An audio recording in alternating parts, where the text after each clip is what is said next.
Halo, apa kabar rekan-rekan, saudaraku, para petani dan juga petani ternak, khususnya para pecinta unggas. Lebih khusus lagi adalah para pecinta dan peternak dan juga para penggemar bebek, khususnya bebek petelur. Semoga dalam keadaan sehat, tidak kurang suatu apapun, walaupun sekarang kabarnya katanya pandemi mulai naik lagi. Semoga semuanya cepat berlalu agar kita bisa beraktivitas seperti normal lagi. Sudah lama saya tidak mengunggah video tentang bebek dikarenakan sesuatu hal.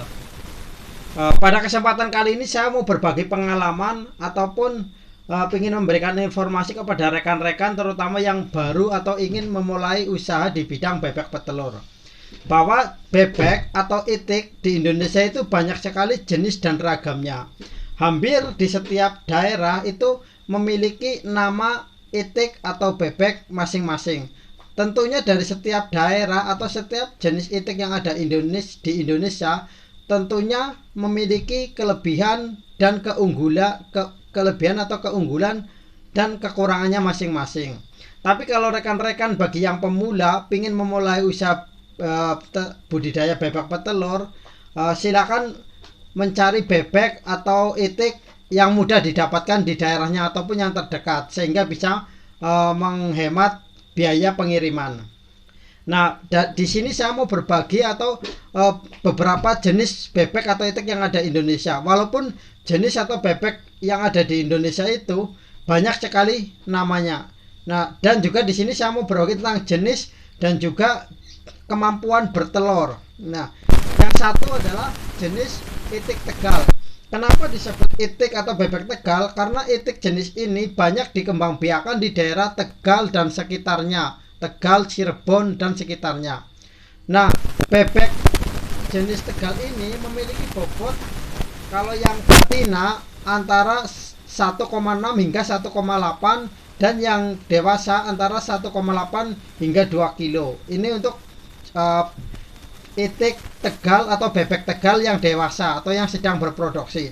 Sedangkan kemampuan bertelurnya sendiri atau produksi telurnya sendiri untuk bebek Tegal itu bisa bertelurnya itu adalah antara 150 hingga 250 butir per ekor per tahun. Dan berat telurnya itu rata-rata antara 65 hingga 70 gram. Jadi termasuk bagus kalau misalkan untuk dibikin untuk konsumsi untuk telur asin. Terus jenis bebek yang kedua adalah jenis bebek Mojosari. Kenapa disebut nama bebek Mojosari? Karena bebek jenis ini banyak dikembangbiakan atau banyak dipelihara di daerah Mojosari, Mojokerto, Jawa Timur. Bebek ini memiliki ukuran tubuh yang lebih kecil dibandingkan dengan bebek jenis Tegal, yaitu berat badannya berkisar antara 1,4 hingga 1,8 kilo untuk bebek dewasa.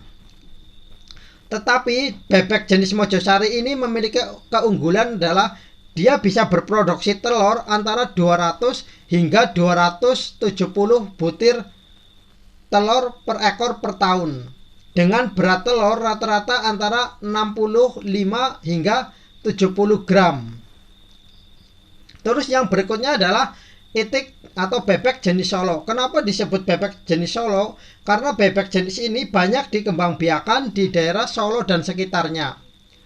Untuk bebek jenis Solo sendiri ini mempunyai kemampuan atau untuk produksi telur itu rata-rata adalah 180 hingga 240 butir per ekor per tahun, dengan berat telur antara 65 hingga 70 gram. Sedangkan untuk berat badannya sendiri untuk bebek jenis Solo antara 1,6 hingga 2 kilo per ekor. Terus yang berikutnya adalah jenis itik Alabio. Kenapa disebut itik atau bebek Alabio? Karena bebek ini banyak dikembangbiakan dan dibudidayakan di daerah Alabio, hulu sungai mana, mohon maaf saya agak lupa. Alabio, Kalimantan Selatan lah. Alabio itu nama kecamatan ya. Itik Alabio ini juga termasuk jenis itik unggul karena dia mampu berproduksi telur antara 150 hingga 270 butir per ekor per tahun, dengan berat telur rata-rata 65 hingga 70 gram. Sedangkan berat badannya sendiri termasuk besar karena bisa mencapai antara 1,8 hingga 2,2 kilo untuk per ekornya. Terus yang berikutnya adalah itik jenis Bali. Kenapa disebut itik jenis Bali? Karena itik ini jenis banyak berkembang biak di daerah Bali. Biasanya itik jenis Bali ini mempunyai ciri khas sendiri, yaitu biasanya memiliki jambul dan biasanya berwarna putih rata-rata, tapi ada juga yang berwarna hitam. Tetapi ciri khas dari itik Bali adalah, atau bebek Bali adalah, dia memiliki jambul di kepalanya.